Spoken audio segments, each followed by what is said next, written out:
Welcome to MMA on the Rocks. My name is Bill Welker, and you are listening to Picks and Pours, episode 33. Unless you are catching the show live on Facebook or YouTube, and I'm just being informed now that we are not on X right now. So there's that. I don't know what happened with X, but X is down. I guess Elon Musk doesn't want our content on there anymore. So a couple of week hiatus, and that was my fault. I was in Atlanta for work and just running amok with my daughter. I'll get into the details of that trip a little bit later. The only thing I will tell you is I did survive a week and a half in an Airbnb with my in-laws. However, my father-in-law towards the end of the trip got sick with a bad sore throat.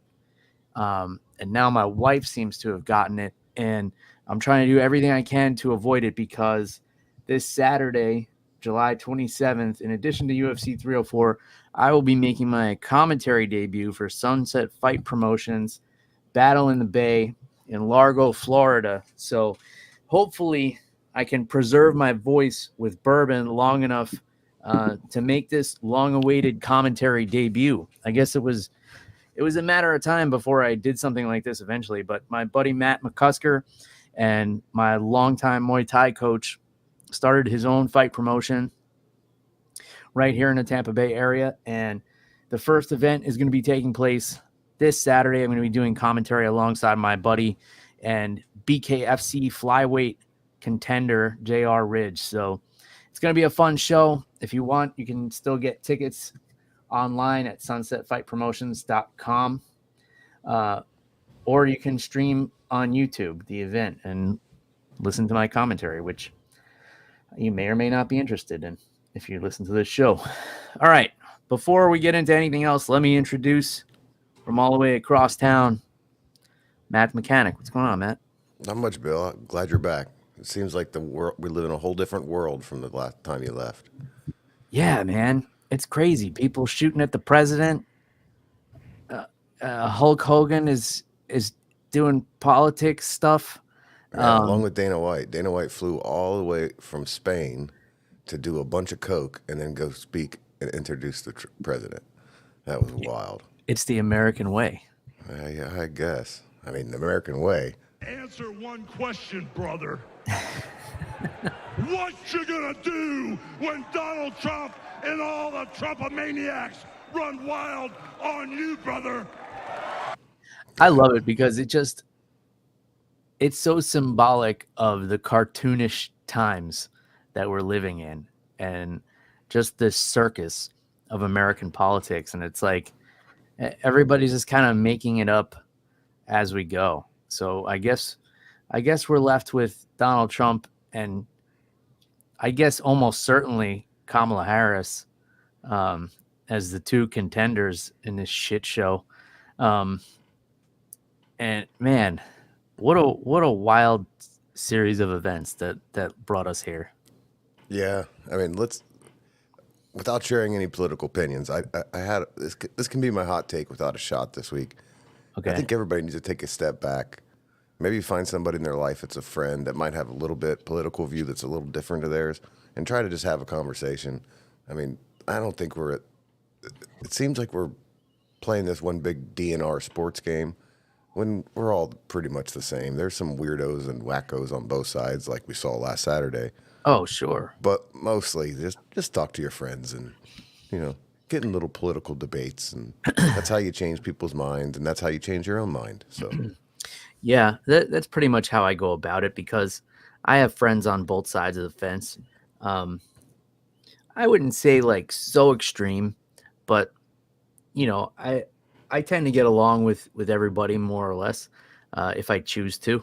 If I want to play nice, I will. And I think there's just ways to go about having conversations that are civil, and there are a lot of people who are not open to discussion and debate. They just want you to be on their team, and if you're not, then you're the enemy. And that's not the way this thing should work. We should have, two opposing sides that basically come together to get shit done. Is how this two-party system should work in a perfect world. But that's not what we live in. Yeah, it seems like it just turns into a big game of sports ball. Like it just, Yeah, they gain some field. Team. I always go with the Chris Rock mentality when he used to talk about politics. He's like, anybody who makes up their mind before they hear the fucking issue is a fucking idiot. Yeah. And that's kind of how I've always played politics. Let me hear what's going on. Let me hear what both sides have to say, and then I'll tell you where I stand on it. I'm not going to say like, oh, I'm with this team no matter what. Or what's the George Carlin quote about? There's a big, what is it? There's a big something, and you ain't in it. That there's a big club or party. Oh, or something. Yeah. In any case, let's talk some violence. I want to tell you some stuff about Atlanta, but I know, people may not be interested in that. So let's get the fight talk underway first and foremost. So UFC 304 coming up. Well, before we get into that, is there anything from the past couple of weeks that you wanted to talk about with Amanda Lemos and all that? Honest, I took a week off. I didn't even watch the card last week. So it was actually a pretty good fight. That's what I heard. Virna Jandiroba and Amanda Lemos, very, very technical grappling scrambles. You'd probably like it. Add it to the list. Yeah, I mean, don't go out of your way for it. But and then there was a lot of knockouts on the card as well. But if you didn't see it, and I barely watched it, we don't have to get into it. What about any of the boxing stuff? Want to talk about any of that? Yeah, I watched the Jake Paul, Mike Perry thing. That's just, I kind of feel the same way about it. I did lose $30. I thought I was tricked into think Mike Perry could pull it off, but then I saw them standing beside each other, and I'm like, oh no. Yeah, Jake Paul's big dude. Yeah, a lot of people don't realize. Yeah. I'm kind of indifferent because, Mike Perry made $1 million or 7 figures, maybe a couple million. I think Jake Paul's at this still at the same spot where he has to decide whether he wants to keep making money, which is totally fine, and people are watching it and all that. But if he wants the respect that it seems like he wants, he needs to fight somebody his weight class first. Let's start there, and then we can talk age and experience. Yeah. Well, when he did that, it didn't go well because he fought Tommy Fury, and we saw he's not at the level of a professional boxer yet. Maybe he could get there. I mean, he's definitely on the accelerated track. I'm sure he's got a lot of high level coaches that, have been giving him private lessons and stuff. And he's definitely progressed a lot quicker than most people would in terms of his boxing skills. And as far as beating Mike Perry, yeah, here's another guy who's smaller than him and who is not a technically good boxer. Mike Perry is a decent fighter, but it's because he's tough as shit. He can take a shot and keep coming, and he can brawl and he can hit hard. But the old saying is box a brawler and brawl a boxer. So, if it's skill for skill in boxing, my money wouldn't be on Mike Perry, and especially because of the size advantage that you pointed out as well. Yeah. And then the only other thing I have to talk about before we start talking about this card is Dave's fight got announced. Yes, let's talk about that. So the middleweight champion of BKFC, Dave Redneck Mundell, will be taking on in a non-title fight King Mo Lawal, who's coming out of retirement. This is a huge opportunity for Dave to finally put a big name on his resume and get some of the credit that he largely deserves. And I like this fight a lot for him. I mean, I wouldn't want to get in there and get hit by King Mo with no gloves on, but Dave is one of the toughest and most technical guys I know of. So, I mean, he's already been in there with Hector Lombard and basically beat him. So, I don't. Do you think Dave needs to finish so he doesn't end up with the same problem? I mean, a finish would be ideal, right? Because he's got a fantastic highlight reel already.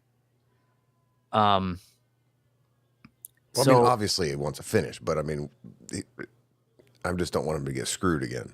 You know. Yeah, I think as long as it's an exciting fight, it's going to be win-win for him. And he Because won't there's lose his going to be title, more so. eyeballs on this. Yeah, and then if people start looking up, well, who is this Dave Mundell guy, and they see the highlight reel he's put together in BKFC is top notch. It's as good as it gets.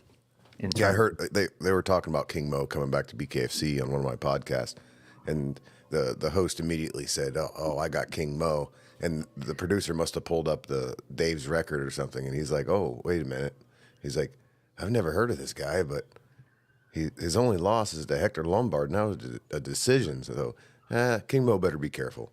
Yeah, and it was a decision that Dave should have won. I've said this multiple times on the show. I scored it 3-2 for Dave. I think Hector Lombard got gifted a little decision. I could see our friend Cook's Auto World agrees. Let's not forget Redneck has a win over Hector Lombard too. I mean, on paper, it's not a win, but it was definitely a moral victory because I remember when Dave was about to take that fight and I was like, dude, what the fuck are you doing? I'm like, do you know who this guy is? He's a Cuban like killer. He did it. Yeah, he did it. He got in there and hurt him. Not just won the rounds, but hurt him. Did he fight again in BKFC? I don't believe so. He may have done one more. But yeah, I think Dave pretty much retired him.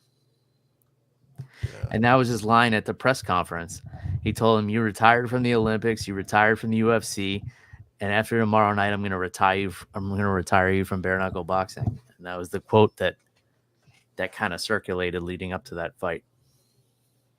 It looks like he's fought 3 more times. In bare knuckle? Yeah, he beat Kendall Grove TKO, Joe Riggs by doctor stoppage, and then lost to Lorenzo Hunt. That was, in 2020 and 21, so it's been a minute. Yeah, I think he's done. He's like, what, 47 now? Yeah. So, in any case, I plan to be at that fight.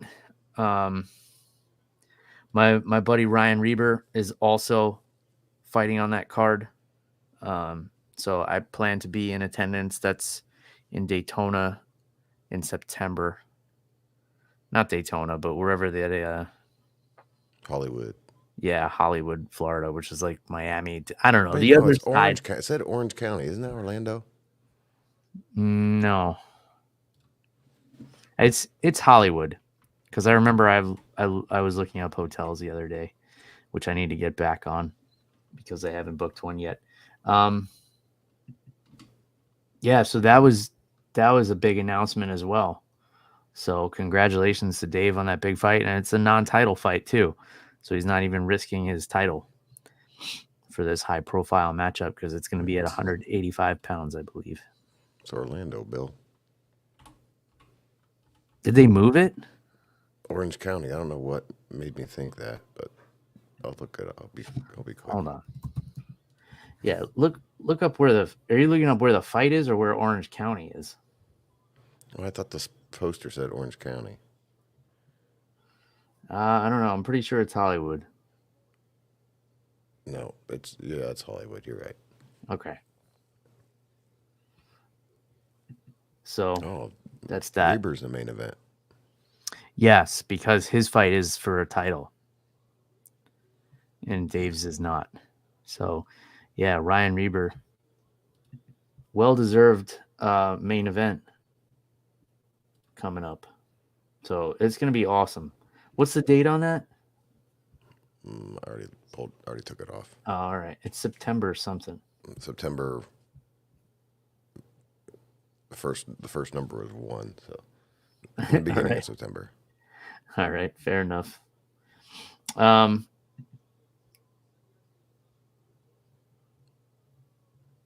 see. Oh, I got it right here. September 13th. That was close. Yep. Yeah. And so far, there's only 3 fights on the card, or 4 rather. I'm sure they'll stop by a trailer park on the way and fill up the card. Oh yeah, yeah, and there's plenty of those in that area. Yep. So it's going to be a great show. I mean, I'm sold. Even if it was only those 2 fights, I would go. If it was Dave and King Mo and Ryan Reber fighting Blast for the title, I'd be there. All right. So UFC 304 has snuck up on us, and this is the one where there's a bit of controversy with the start time. It's kind of fucked up for the fans in England, I have to say, because this pay-per-view is going to be in Manchester. So obviously the UFC is huge over in England. And every time there's a UFC event, they have to stay up late or wake up early to watch it because it airs prime time here. And we're, whatever we are, 6 hours behind them. So I always complain about these cards going too late for me. But the European fans really have it the worst. And now they finally get an event in their own backyard, and it's going to air prime time here, which means people have to go to this event at 4:00 in the morning or something? I think the main card starts at 4:00. Yeah. Yeah. So, man, it's shitty. But, it's going to show who the really dedicated fans are, because, they're going to be there so if the main card starts at 4, I guess the prelims will start at 1 or whatever. Yeah, I mean, I feel bad for the fans, but I also feel bad for some of the fighters. I saw on Embedded this week, Bilal's walking around in the middle of the night with this glasses on his head that have UV light cast into his eyes, trying to trick his body into that it's day. The poor, the guy finally gets his title shot, and he's walking around with that damn light. Yeah. And the guy's had enough damage done to his eyes over the years. So, yeah, I mean, it's not even like it would put it in a bad time for the U.S. market. I mean, it's what? It would be noon, early afternoon card for us. Yeah. I'm willing to do that. I don't like those, but like you said, they put up with a lot of shit. I would do it Yeah. every once in a while, but most people wouldn't watch it. I mean, I guess it probably has to do with, in Europe, the fights are the pay-per-views are free, so they sell them here. So I guess that's why. Ryan Cook says, "Who cares? Bilal is a loser, anyways." Man, All I don't right. know why this guy gets so much hate. He really does. I think it's just so. I'll compare it to the Aljamain Sterling situation. It's like when you're constantly trying to explain to people why they should like you and why you're good at something, it makes people not like you and not think you're good at something. That's just how human psychology works. There's a saying, we were talking about politics earlier. There's a saying in politics, if you're explaining, you're losing. Right? You have to be telling people what the script is, not explaining to them, what's already taken place. You have to tell people like what's going to happen next and why it's going to happen that way. But when you're saying like, look, I did this and I did this and I did this, and the last time we fought, I got poked in the eye, and yeah, he was winning, but I could have come back and and yeah, I win by decision a lot, but I'm fighting really tough guys. It's people don't want to hear that shit, man. They're just like, yeah, whatever. And he seems like such a good guy. You probably didn't watch any Embedded or the Countdown show. No.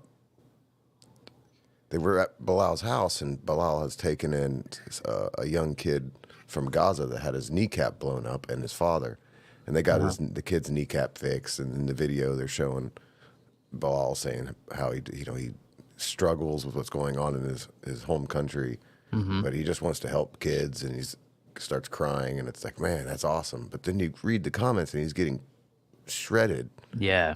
For helping Hamas, and it's like, well, that's not what he's doing. He's got a kid riding a bicycle around, like. Yeah. He probably is a really good dude, and yeah, doing stuff like that, those are the heartwarming kind of stories you want to hear from these professional athletes.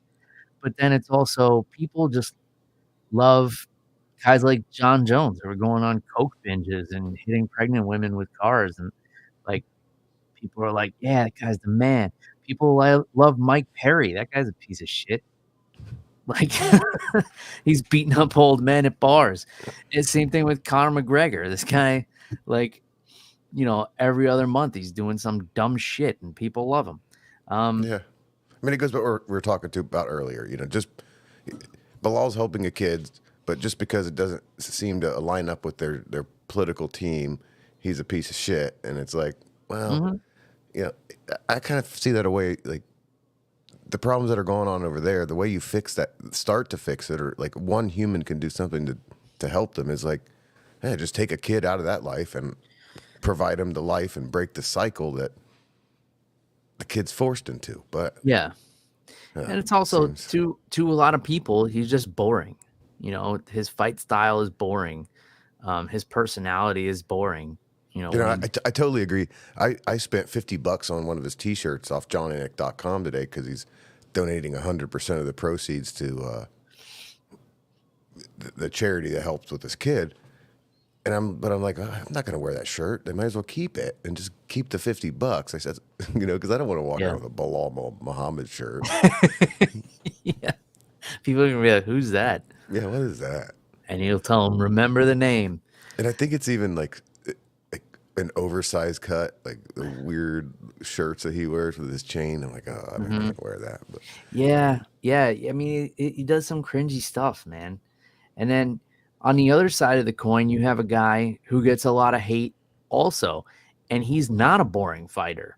I mean, this guy has highlight reel knockouts and has put on some great performances, but his personality leaves a lot to be desired. So, can we finally see a babyface turn for Leon Edwards here, fighting, in his home country against a guy who is widely hated by the fan base? I think he's been on social media this week. Did you see the clip of him jogging in the park? I haven't seen anything.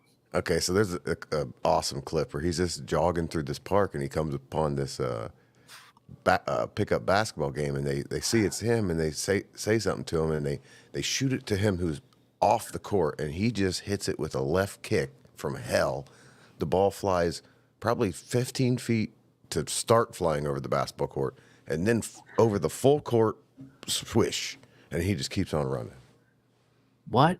Is that Yeah, real? it's real. Yeah, I mean, you can tell like the look on his face is like, holy shit, like I can't believe I did that, but it was Damn. it was nice. It reminded me of I think it was like the Dude Perfect days, but with violence because he just soccer kick. I'm sure you go to his Instagram, you can pull it up quickly. Yeah, I definitely want to see that.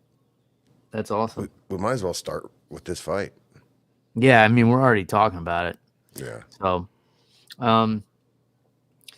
I imagine that Leon Edwards is going to be a favorite here because these two have fought already.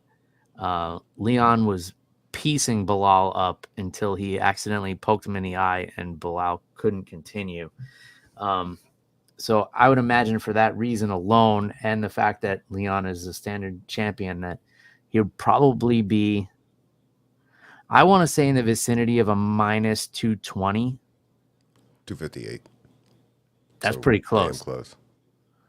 That's pretty close. Let's start doing that. I'm gonna start guessing. Let's start guessing the odds. So that was back in 2021. Since then, Leon Edwards went on to beat Nate Diaz, Kamaru Usman twice, and Colby Covington. In that same span of time, Bilal Muhammad has beaten Damian Maia, Wonderboy, Vicente Luque, Sean Brady, and Gilbert Burns. So I have to admit, Bilal's resume is more impressive in that span of time. Beating Kamaru Usman twice, especially, and especially the way he did it the first time with that head kick after he was completely defeated in that fight, that was incredible. But if you look at the strength of schedule of Bilal Muhammad, and he took on Sean Brady, who was a highly touted prospect, and he beat the fuck out of him. TKO'd him at the end of the second round. Like, he made him look like he didn't even belong in the top 5. And then still wasn't getting the title shot, so had to fight Gilbert Burns and, beat him there. But yeah, man, very impressive resume, I have to say. So, I don't know, man. Bilal's just got so much stacked against him. The fans hate him. They think he's boring.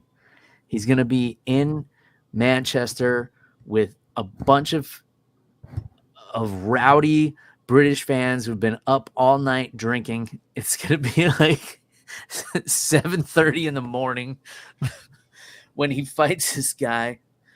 Man, I think he's got too much stacked against him, but I'm interested to hear your bet if you're looking for that underdog money. As much as I've just talked up Belal, I don't think he's going to be successful this weekend. I don't know why, because you just laid out how he could. His schedule's better, but I just think Leon's in his prime. He handles pressure. He can pull off things like that head kick. And then I saw this week that they ended up in an elevator together with the whole team. And Belal was in the elevator first, and as soon as Leon walked in, Bilal's eyes just dropped to the floor the whole time. And then they got off the elevator, and Belal started running his mouth, and I saw that, and I was like, I have to go with Leon. I hope I'm wrong. It'd be such a cool story, and I love when a belt comes back to the States, but I don't think so. Yeah, it's a tough one, and especially if you look at their schedules, right? Because Leon Edwards' last 2 opponents, Kamaru Usman twice and Colby Covington, both guys, on paper at least, better wrestlers than Belal Muhammad's.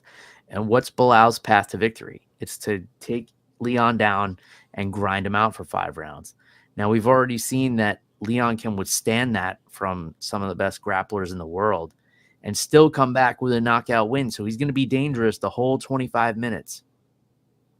So Bilal's going to have to be able to take him down, which is no easy task. Leon Edwards fucking took Kamaru Usman down. Yeah. Like, his grappling is good, and his striking is leagues ahead of Bilal's. Belal is a good striker. He's got good fundamentals, good solid fundamentals, but he doesn't have the tricks up his sleeve that Leon does. He doesn't have the setups that Leon does. He doesn't have the power that Leon does. So he's at a clear disadvantage on the feet, and he's going against a guy that's really hard. All this guy's been doing is preparing to stay on his feet against grapplers for the past 5 years. And even before Usman, he fought Nate Diaz. The Nate Diaz fight brings up one thing that I don't think he'll make the mistake again, but Leon did get basically bored of winning and kind of, almost paid the price for it, but I don't think he'll make that mistake again. No, and not in front of the hometown crowd. Now, the great thing about this sport is anything can happen. Belal could come out and knock Leon out in the first round. That's something that could happen, and that's kind of the beauty of MMA. All right, so you're going with Leon Edwards then? Correct. Any props on this one, or you're just straight bet? Nah, just straight up. All right, so should we work our way down the card then? Yeah, might as well. All right, so another hometown boy, and this is a historical fight. Tom Aspinall, the interim heavyweight champion, putting that interim title on the line against Curtis Blades. So this is the first time in UFC history that an interim title has been contested, or defended, rather. Well, as far as I'm concerned, it's the heavyweight title on the line this weekend. Yeah, and a lot of people may feel that way, but its position on the card says otherwise, because this should be the main event, because it goes by weight class. So if it were the undisputed heavyweight title, this would be the main event. But since it's an interim title, it's the co-main event. This is also a rematch of a fight that ended under unfortunate circumstances. Tom Aspinall had a knee injury the first time these two got in there together. Now, since that time, Tom Aspinall has put together first-round knockout wins over Marcin Tybura and Sergey Pavlovich. And Curtis Blades has had one win over Jailton Almeida, who is making his heavyweight debut. So if you're looking at strength of schedule, it definitely goes to Tom Aspinall. Jailton Almeida is an absolute monster, but he was, making his first foray into the heavyweight division. So for that reason, I would think Tom Aspinall is a slight favorite. I would probably put him somewhere around minus 115. No, way off. Minus 380. Okay, that's not right. Because I mean, Curtis, it's actually changed. It's minus, since I did this, it's minus 410 now. Okay, so I'm even farther off. All right. I mean, we only saw 15 seconds of them in there together. So for some reason I thought it was longer and that Curtis was getting the better of him, but it was a pretty quick knee injury. So all right. I'm convinced. I don't know which way to go on this one, man. I think Tom Aspinall is such a spectacular talent. He's such a great jiu-jitsu practitioner for a heavyweight. The way he moves on the ground is not the way a heavyweight should move. But I don't know, man. Something about Curtis Blades just gives me these spoiler vibes here. Well, I don't think so. I think Tom Aspinall is the best fighter in the world right now. I don't think there's a man on the planet that beats him. Curtis Blades' strength is wrestling, but you take Aspinall down, you might be in deeper shit than standing with him. True. This is going to be the Mr. Jackpot.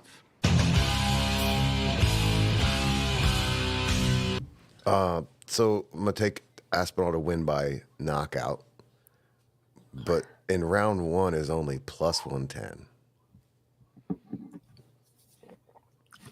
which isn't fun enough for me. So I'm going to hope Curtis Blades can hold out long enough, and we're going to do round two at plus 550. The other weird thing is Tom Aspinall to win by sub is plus 400. Well, Curtis Blades has never been submitted. Yeah, I don't think he has any interest. He's been soaking his fists in petrol. But looking at his record, he hasn't fought many grapplers. The only one that stands out is Alexei Olenek back in November 2017, and he TKO'd him. Other than that, he's fought all strikers. I mean, Chris Dawkins had jiu-jitsu, but Chris Dawkins was on his down skid. Yeah, he's basically fought all strikers. Oh, and Jailton Almeida. And Jailton Almeida's jiu-jitsu is better than Tom Aspinall's. I would say, anyway. On paper, it is. You think? Yeah. Maybe. I mean, Almeida's got top shelf Brazilian jiu-jitsu. I mean, Aspinall does too. I don't think Almeida has the gas tank to back up that jiu-jitsu. I mean, what the hell? I'm talking out my ass if I think Aspinall's has a cardio, because he's only been 3 minutes into a fight. Yeah, that's true too. Yeah, we haven't seen. I would like to see a good. I'm interested in this matchup. I like it a lot because Curtis Blades is going to be able to dictate where the fight takes place, I think. But he doesn't really have an advantage standing or on the ground. So what's going to be his strategy here. I'm really interested in this one.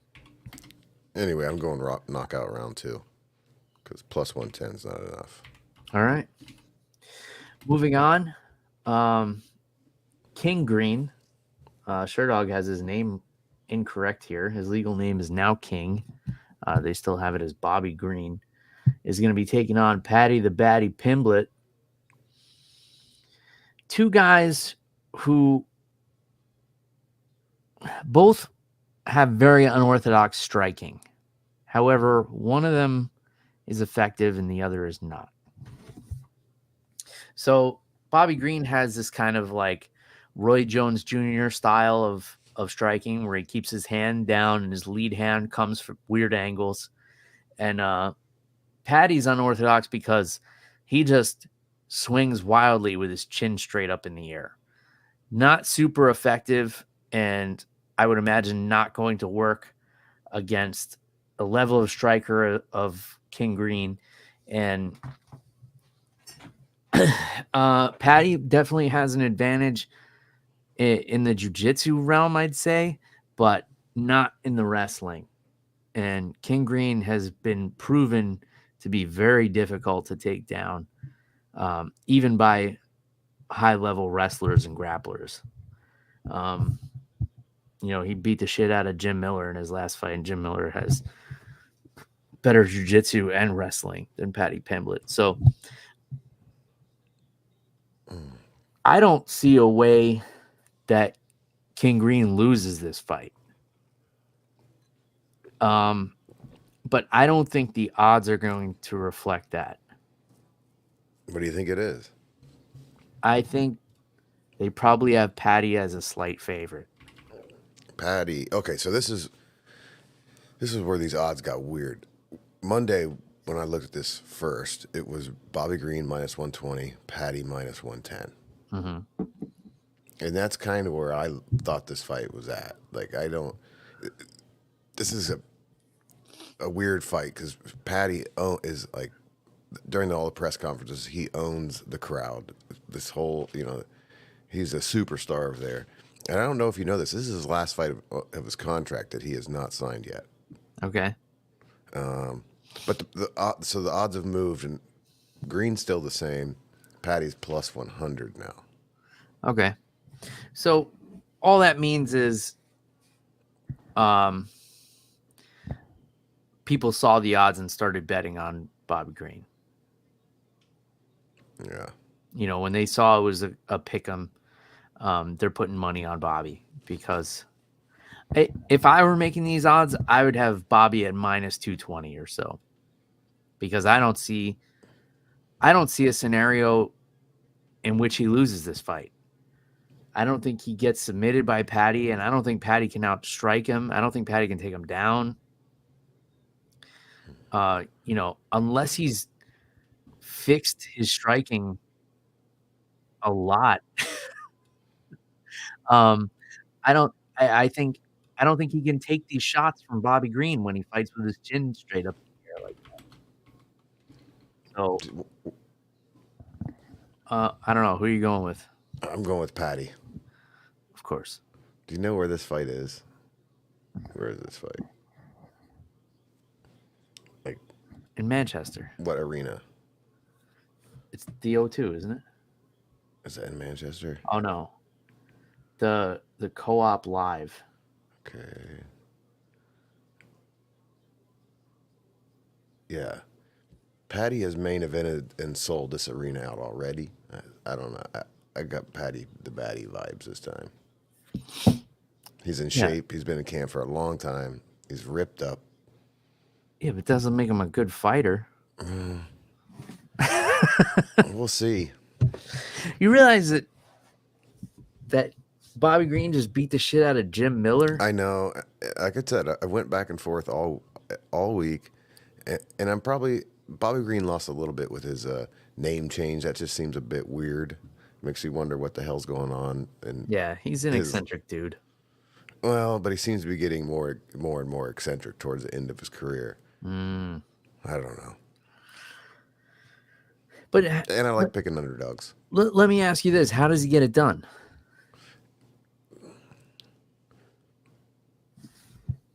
I think he might get a knockout here.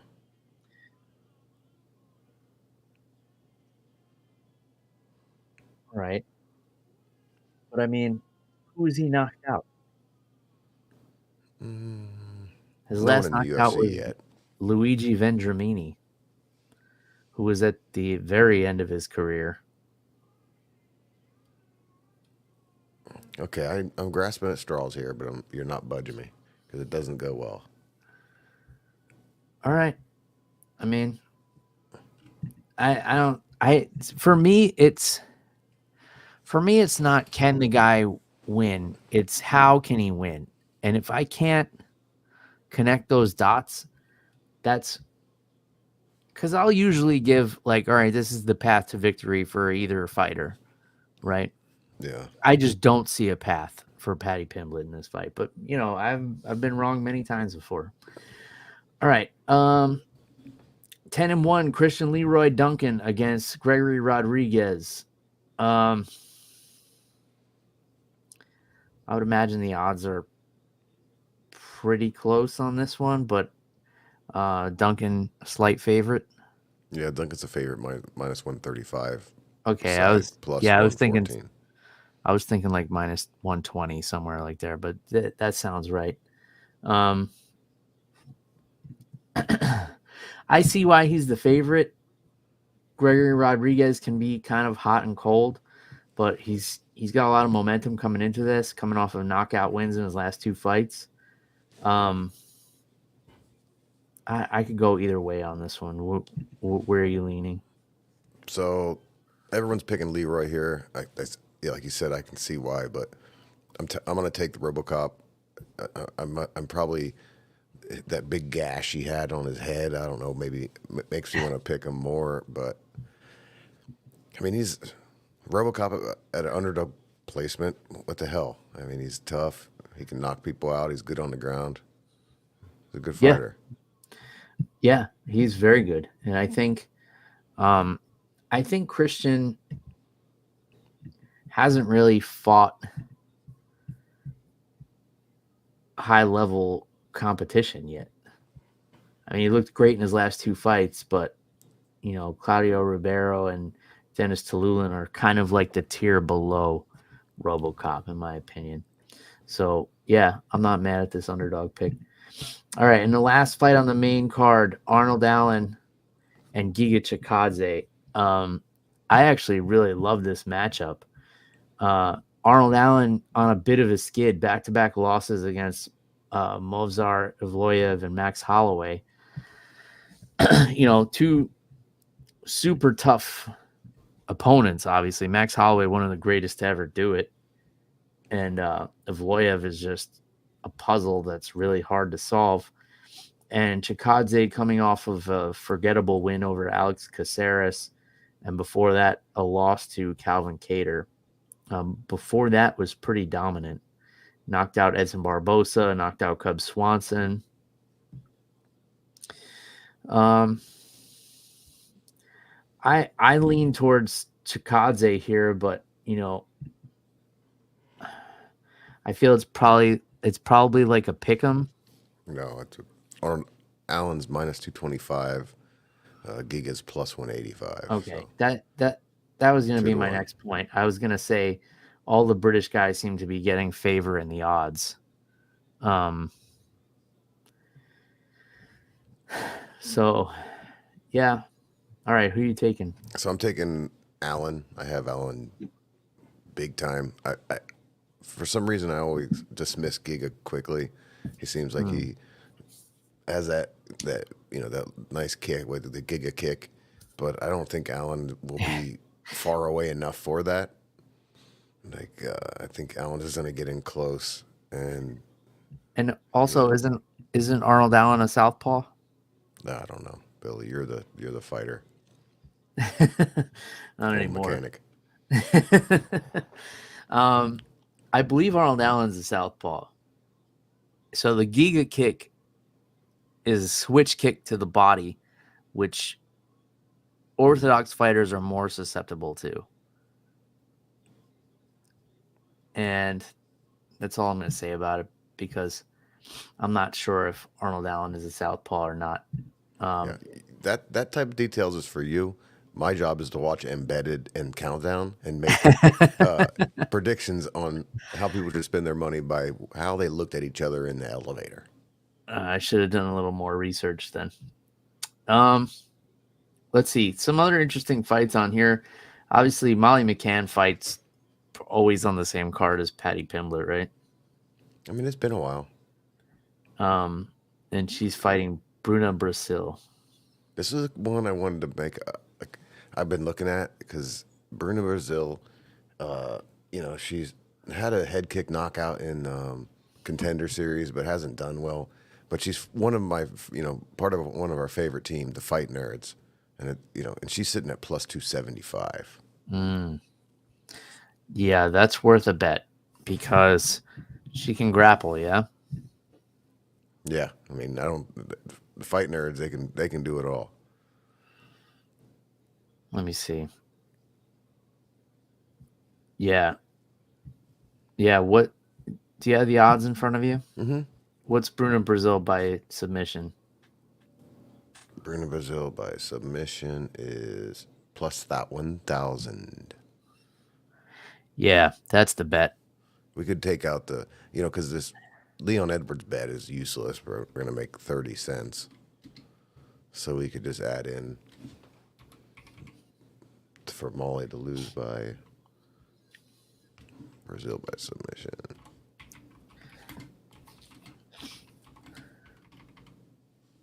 There we go. Done. Here's a fight I'm surprised is on the prelims. And I think if something were to happen with one of these main card fights, you could easily move this onto the main card. Yeah. And that's Muhammad Mokaev and Manel Kape. Well, it's funny you say that because they were on the main card and got moved off of the main card. Is it because of the scrap in the elevator or whatever happened? No, that happened after that. And I think that's the reason why they did it, because things like that happened between these two guys.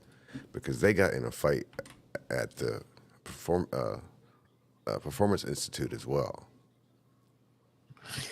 Now, yeah, these guys hate each other. And Manel Kape pisses a lot of people off. He's using homophobic slurs on the microphone, and he's got beef with so many guys. And here's a guy who came over, was a champion in Japan, came over with so much hype, and then just fought so cautiously and fought himself into decision losses because he was being too cautious. Then he started to kind of turn up the volume, turn up the heat, and he turned up the heat a little too much on the trash talking stuff and pissed a lot of people off. But it's an interesting matchup. Mokaev obviously undefeated, but Kape with a lot more experience. So what are the odds on this one? Minus 155 for Muhammad and plus 130 for Kape. Yeah, I mean, I favor Mokaev in this one. Yeah, I think every person I listened to this week picked this fight, picked Muhammad. Yeah, I mean, the guy, he's an animal. So,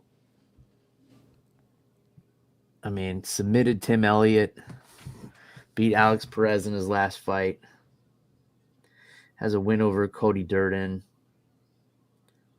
I mean, half of his experience, just about damn near, is in the UFC. Yeah, exactly half of his experience is in the UFC. Damn. You're talking about Aljamain earlier. He's competing as we speak. In what? The Karate Combat event is going on, and he is grappling a guy named J.J. Wilson. Huh. All right. Looks like it's going to go to decision. So the Karate Combat does grappling also? Yeah, they do that. But remember a couple events ago, Craig Jones grappled, got that weird triangle on, what's the guy from around here that has the boom boxes that grappled Gordon Ryan? Philip Rowe. Yeah, Phil Rowe. Yeah, they kind of throw in some grappling matches over here and there. because the karate matches do not last long at all. Oh yeah, those guys get knocked out quick. All right,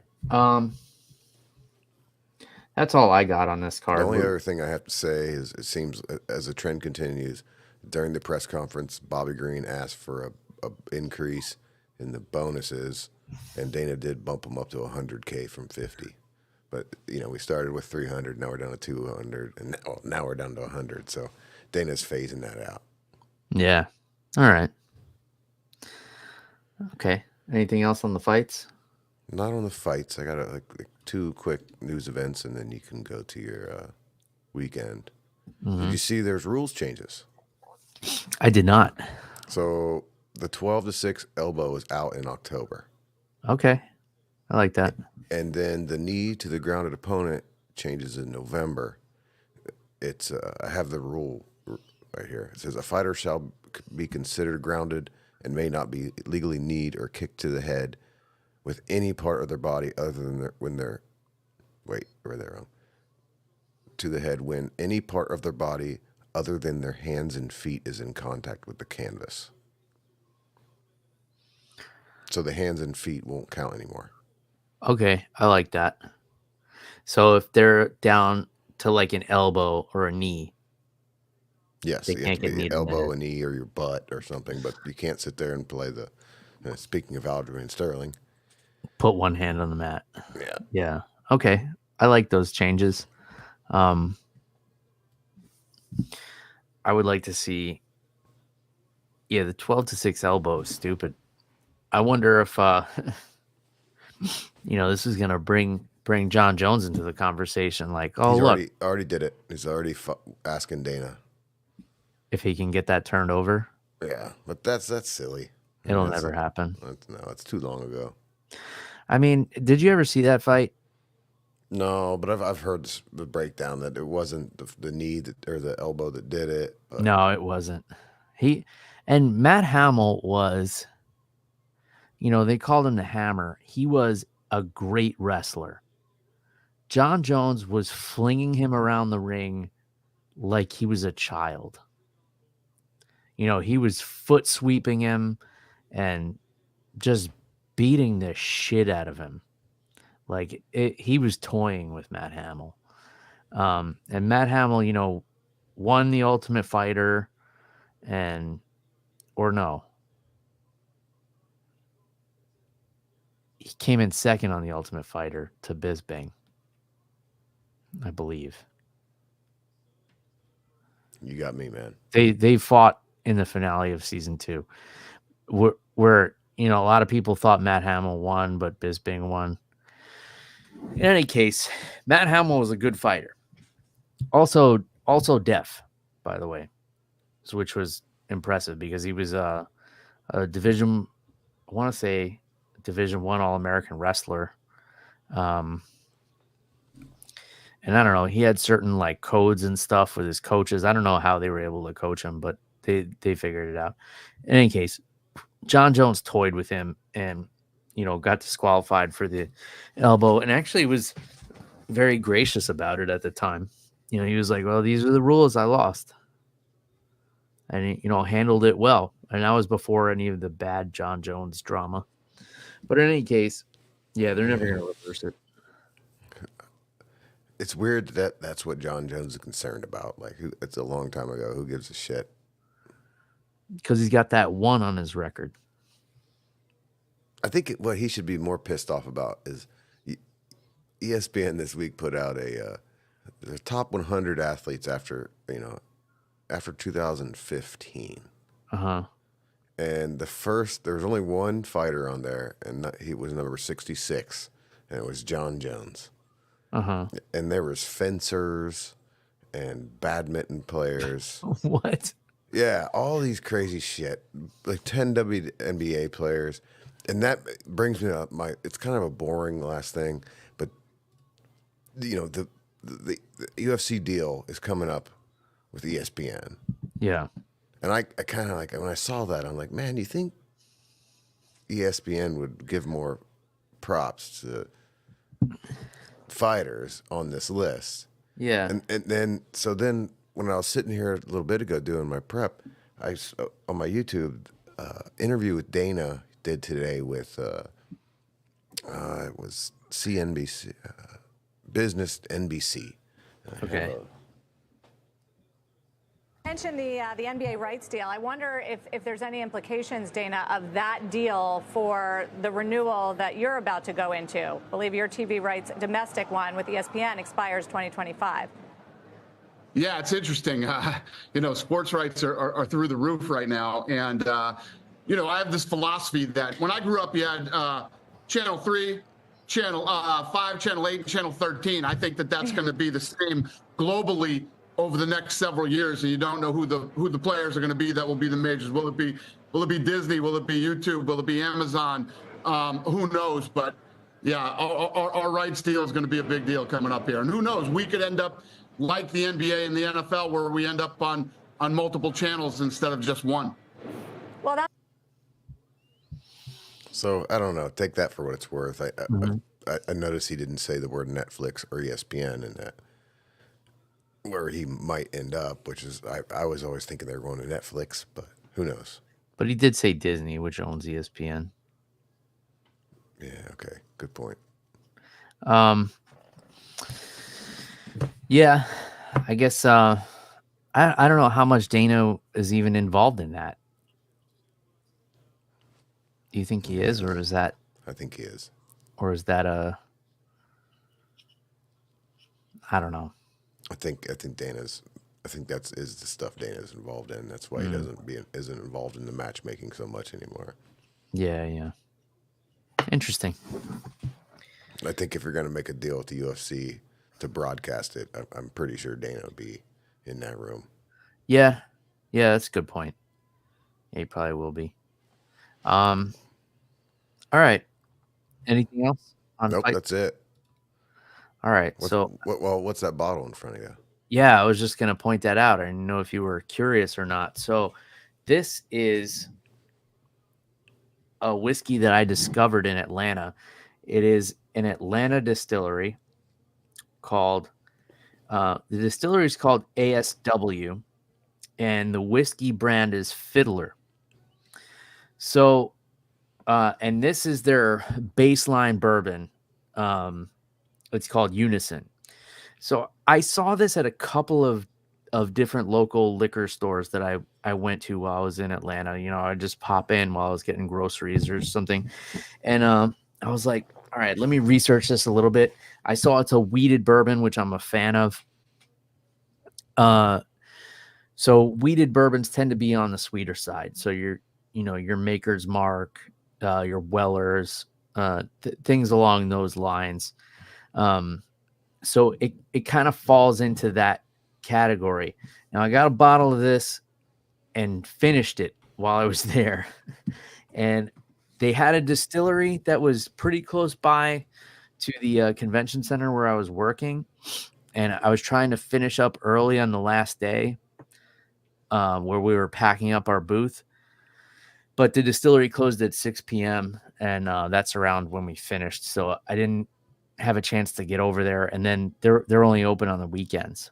So, and then I wanted to grab a bottle of their toasted barrel because I'm a sucker for toasted barrels. So when I'm driving back, I stopped into a liquor store and they had another bottle of this Unison. They didn't have the toasted barrel. So I grabbed this. It is delicious. I would compare it to the Maker's Mark French Oak. It's kind of like an oakier Weller. I would call it almost like a blend of Weller and Eagle Rare, somewhere in there. Really tasty.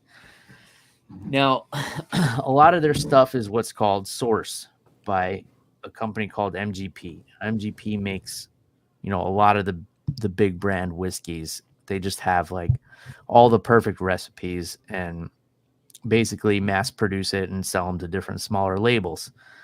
This company uses MGP sourced whiskey, but they also have started distilling their own stuff right in Atlanta. So that's what caught my attention. I like the distilleries that start to do that. They start off getting attention by using the MGP source stuff. Now this is very like in the weeds, nerdy bourbon talk, but Yeah. then they start making their own stuff and kind of perfecting that. So I am interested in trying more of their lines. I don't know if I'll have to wait until I go back to Atlanta or if I'll be able to find this locally pretty soon, but definitely interested in this distillery. Yeah, I'll be going through Atlanta in like 2 months, so maybe we'll. Okay, I gotta give you some of the honey holes I found then. Yeah. Well, Like, I'm. It better be close to 75 because I'm burning through there. oh, you're just passing through Atlanta? Yeah, but I'm always good to stop at a good hole. But I don't know. I usually go through Atlanta pretty early for bourbon.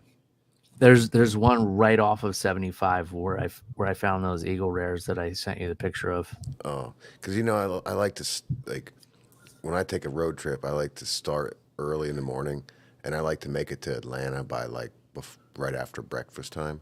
Uh-huh. Atlanta from Tampa to Atlanta is like you can do that in one morning. Yeah. How long did it take you?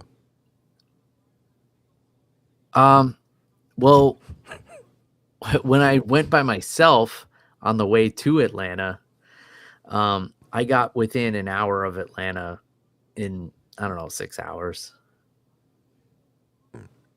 I'm just busting your balls. Yeah, I on the saw way your back. Valdosta this morning, and you're like, you text me. I think at 3 o'clock. You're like, I'm still driving. I'm like, damn, what are you doing? Yeah.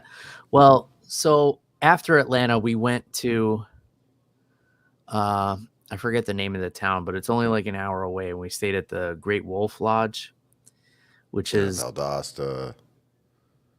it's not Valdosta. We stayed there last night. So I can't think of it, but yeah, It's and it's out of the way. Also, it's west of Atlanta. So Great Wolf Lodge is basically a huge indoor water park resort, and they just had so much shit there for my daughter. Like they had one of those tree topper courses, where you're in the harness and you go through the obstacles up in the air. Yeah. And my daughter's really into those now. And they had a rock climbing wall and bowling and mini golf and like all this shit. So we did 2 days there. She had an absolute ball. LaGrange.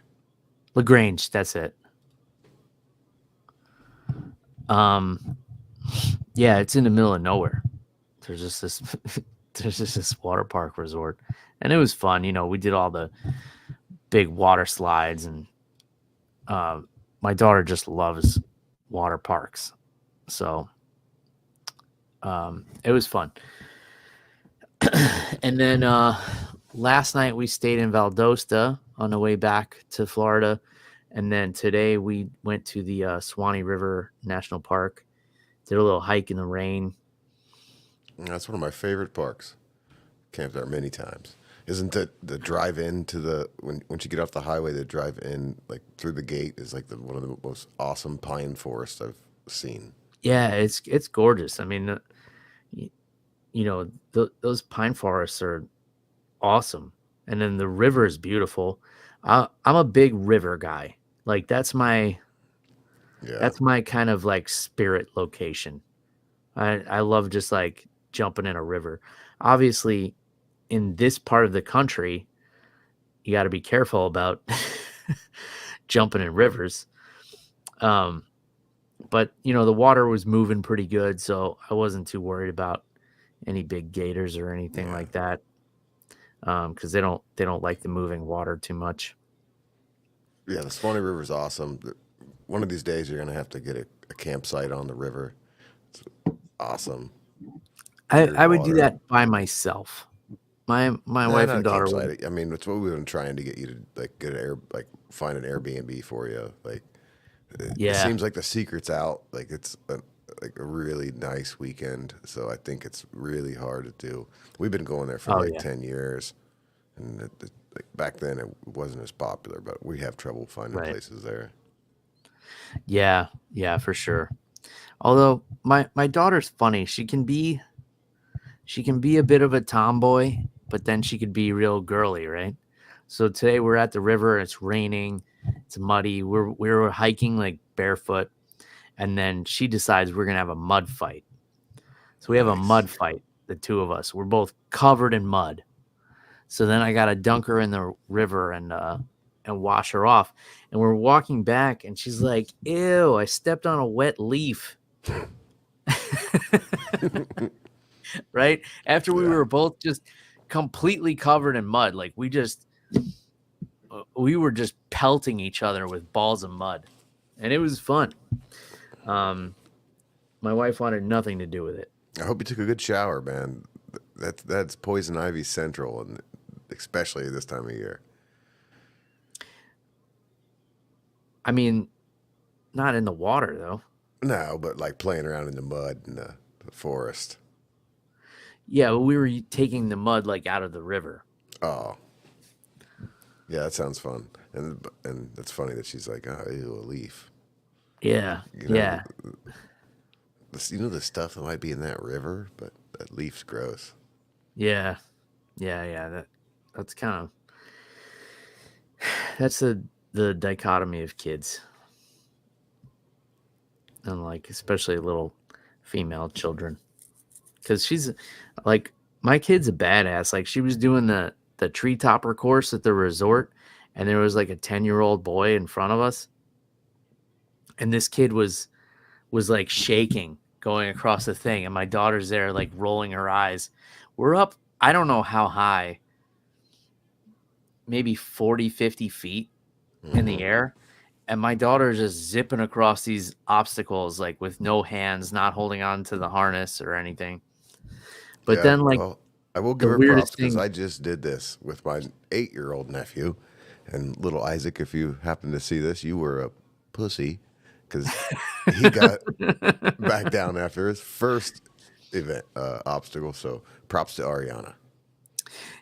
Yeah, and this course, like she's technically not tall enough to do it, so a parent has to go with her.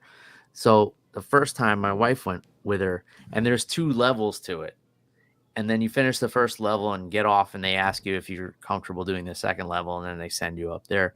And my wife had to get off, and I had to come in and go with her because my wife didn't want to do it anymore. You know, I remember that day we did that. It must be something with girls that age because all girls were the ones doing it, and none of the boys made it. So young girls must just be fearless. I saw a lot of parents freaking out up on that thing too. But like I've never had an issue with heights. You know, I used to be a firefighter back in New York, and the training I had to do for that, like if you were afraid of heights, there's no way. There's no way you could do it. I remember I think it was one of the last days of the fire academy. They put 100-foot ladder out into the parking lot, just hanging over nothing. And you had to climb it in full gear, and they start shaking it, and there's speakers as you go up, and they're just talking shit to you. Like, oh, we're going to tip the ladder over. We're going to knock it down. And then they make you just like stand at the top. And the thing is like, it's shaking like this. So yeah, a little 40-foot tree topper course where you have a safety harness on, I'm good with. But yeah, Atlanta's fun time, man. There's a lot of cool stuff to do there. And my daughter and I did it all because just a brief recap of why I go there. My wife's business sells like baby shower gifts, and they go to this big buyer's market twice a year in Atlanta. So my job is to go and build the set, build the booth, put all the furniture together, do the lighting and everything like that. And then my wife and her mother will stay there for the week and sell the products and everything and do all the businessy stuff, talk to customers and buyers and stuff that I'm not qualified to do. I'm not allowed to talk to customers. I'm just the labor. And then I have to break everything down. But in between, my daughter and I had time to run amok in Atlanta. We went to, there's a slime museum in Atlanta. I don't know if you're aware of this. What is slime? Like what type of slime? Just like slime that kids play with. Oh, okay. But there's a whole museum about it where they have like, I don't know, 8 to 10 different variations of slime. You know, there's like the super sticky kind, there's like the fluffy kind, and they all have different scents and colors, and you get to make your own slime. And my daughter was super into this. Like we spent maybe 4 hours in this slime museum. We just get to go through different rooms, and they have different, like, just piles of slime you can play with. And then It sounds fun. you make your own at the end. You make it with the cornstarch. That slime you make. So they give you the slime, and then you get to add your own scent to it and choose the color. But you get to pick the slime like, and I've made slime a bunch with my daughter. We've done it with, it's always usually Elmer's glue is the base, and then you add like an activator. So contact lens solution works, baking soda works. There's a bunch of different ways to do it, and depending on how you do it will give you a different consistency of the slime. Man, there's a whole science to it. And apparently there's multiple locations of this museum. It's called the Slumu Slime Institute. that definitely sounds like a place when I was a kid I would like to go. Oh, hell yeah. They have like a slime slingshot where you can shoot it at like a plexiglass wall. And Did you make it to the bar? The rock bar? Is that called Sneaky Pete's or Blind Willie's or whatever the hell that place is called? No, I didn't get to go. Just because you know, we had my in-laws as babysitters, and then my father-in-law wasn't feeling well, so we couldn't leave Ariana with them. Oh, that sucks. Yeah. Maybe next time. 6 months, right? Yeah, well, I usually don't go to the winter show. But maybe next summer. I don't know. And then you know, we did the zoo. Atlanta Zoo is cool. They have like a really big tree topper course, which my daughter was just barely tall enough to do. This one is probably 100 feet in the air, and it has a zip line at the end. And same thing, she's going through it like nothing. And that one was fun. That one was a little tiring for me because I had to go with her, and I was like running across these obstacles to keep up with her. She's just like zipping across them. And she was too light for the brake on the zip line because my daughter's only like 44 pounds. So she goes through the zip line, and then the brake like pushed her back instead of locking her in. So then I had to go across the zip line and like grab her harness and use my momentum to push her up onto the platform. Yeah, next time have her do a Mike Perry and put some weights in your pockets before you step on the scale. Yeah, right. Some rolls of pennies. And then, you know, of course we did the aquarium. The Georgia Aquarium is amazing. They have a really cool beluga whale exhibit that I like a lot. And then they have a huge tank with giant manta rays and whale sharks. I don't know how, it's like 1 billion gallons. I don't know how big that tank is. It's big. And then we went to Six Flags. That was a good time. Six Flags was a good time. Cheap. It was like $30 to go to Six Flags for the day. Is that like an amusement park or a zoo or? Yeah. It's an amusement park. You never been to a Six Flags? I don't think so. So basically, it's like it's weird because isn't there one in Ohio? Oh, we had Cedar Point and Kings Island. Right. But I believe Six Flags owns Cedar Point now. Maybe, but because when we were going there, it definitely wasn't those Six Flags. That's basically what they do. So they'll take like amusement parks in different areas, like mom and pop amusement parks, I guess, that are kind of floundering, and they dump a bunch of money into them and put their logos on everything. So every Six Flags that's is not different. Cedar Point. No, I know Cedar Point was an established one, but they'll just buy it. So like every Six Flags is different, right? Like there's one in upstate New York that was like a little rinky-dink amusement park, and now it's a Six Flags, and they just put like a bunch of steel coasters going through like this dinky park, and then they'll buy like big parks too. Yeah, I think there's this one that got bought by them. It's called Geauga Lake. It was like a dumpy ass water park. Yeah, it could be. So there's one right outside Atlanta, Six Flags over Georgia. So we did that. They had some cool rides, and they have a water park in the back. So we did that thing. Yeah, we did a lot of shit, man. I'm exhausted. I'm glad you had a good time. Yeah, it was a good time. Did a lot of good bourbon hunting. Picked up some bottles of Weller. One of them's coming your way. And found out about this Fiddler. I'm excited to give that a little shot, a little taste. Yeah. I'll definitely save you some of this. I also found this Holiday soft red wheat.